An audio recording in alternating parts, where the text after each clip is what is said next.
Chocolate ತಂದಿದ್ಯಲ್ಲೇ ಕೊಡೆ ಎಲ್ರು ತಿನ್ನೋಣ. ಅಯ್ಯೋ ಇಲ್ಲಪ್ಪ, ಇದನ್ನ ಯಾರು ತಿನ್ನಂಗಿಲ್ಲ, ಇದನ್ನ ಯಾರಿಗೂ ಕೊಡಲ್ಲ ನಾನು. ಯಾರು ತಿನ್ನೋಂಗಿಲ್ಲ ಅಂದ್ರೆ ಮತ್ತೆ ಯಾಕೆ ತಂದೆ? ಅದು ಇಷ್ಟು ದೊಡ್ಡ ಚಾಕ್ಲೇಟು ಯಾರು ಕೊಟ್ರು ಇಷ್ಟೊಂದು ದುಡ್ಡು? ಅದು ಹಾ, ಕಾಲೇಜಲ್ಲಿ ಸ್ತೋತ್ರ ಚೆನ್ನಾಗಿ ಹೇಳ್ದೆ ಅಂತ ನಮ್ಮ ಲೆಕ್ಚರರ್ ಕೊಡಿಸಿದ್ದು. ಅದಕ್ಕೆ ಇದನ್ನ ಯಾರಿಗೂ ಕೊಡಲ್ಲ, ಯಾರು ತಿನ್ನಂಗೂ ಇಲ್ಲ. ಅಯ್ಯೋ ನೀನು ತಿನ್ನಲ್ವೇನೆ? ಇಲ್ಲಪ್ಪ, ಇದನ್ನ ನಾನು ತಿನ್ನಲ್ಲ. ಮತ್ತೆ ಏನ್ ಮಾಡ್ತೀಯ ಅದನ್ನ? ಇದು ನಾನಿರೋವರೆಗೂ ನನ್ನ ಜೊತೆನೇ ಇರುತ್ತಂತೆ.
ದೇವ್ರೆ, ತಪ್ಪಾಯ್ತು ಕಣಪ್ಪ.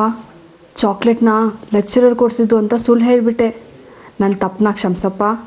ಶಿಕ್ಷೆ ಕೊಡಬೇಡ, ನರ್ಕಕ್ಕೆ ಕಳಿಸ್ಬೇಡ, ನಾಲ್ಗೆ ಸೀಳ್ಬೇಡ. ಪ್ರತಿಮಾ, ನಿಜವಾಗ್ಲೂ ನಿನ್ಗೇನೋ ಆಗಿದೆ ಕಣೆ. ಅಮ್ಮ, ಈ ಸಲ ನಿಂಬೆ ಹಣ್ಣಲ್ಲ 1 ಡಜನ್ ತೆಂಗಿನಕಾಯಿ ಹೊಡ್ಸ್ಬೇಕು ಇವಳು ತಲೆ ಮೇಲೆ. ತೆಂಗಿನಕಾಯಿ ಏನಕ್ಕೂ ಪ್ರಯೋಜನಕ್ಕೆ ಬರಲ್ಲ. ಇವಳಿಗೆ ಸೋಕಿರೋ ಗಾಳಿ ಅಂತಿಂಥದ್ದಲ್ಲ.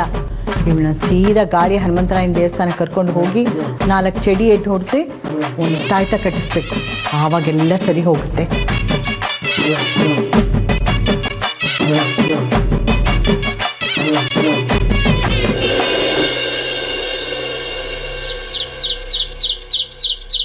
ಹಾಳು ಮುದುಕಿ ನನ್ನ ನೆಮ್ಮದಿನೇ ಕಿತ್ಕೊಂಡ್ಬಿಟ್ಲಲ್ಲಪ್ಪ.